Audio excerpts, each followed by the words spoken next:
তো দুপুরের lunch menu নিয়ে চলে এসেছি। আর রয়েছে গাজর আর আলু একসাথে ভাজা। এটা হচ্ছে ওলের তরকারি আলু দিয়ে। ডাল করেছি, মটর ডাল না অরহর ডাল কিছু একটা হবে, আমি এই বুঝতে পারি না একসাথে থাকলে, কারণ কৌটোতে পাশাপাশি থাকে আর পরে ভুলে যাই। তো যাই হোক, এটা হচ্ছে আমার গাছের উচ্ছে হয়নি, উচ্ছের পাতা আর বটবুটি, এটা দিয়ে ডাল করেছি। রয়েছে চাটনি, টমেটো, আম।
আজকে মাছটা একটু শুকনো শুকনো করেছি, ডাল রয়েছে, অন্যান্য সবজি রয়েছে।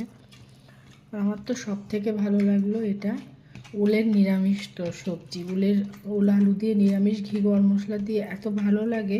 আদা বাটা, জিরে বাটা, লঙ্কা বাটা, আমার এখন ওটাই ভালো লেগেছে, এটা আর খেতে ইচ্ছে করছে না মাছ।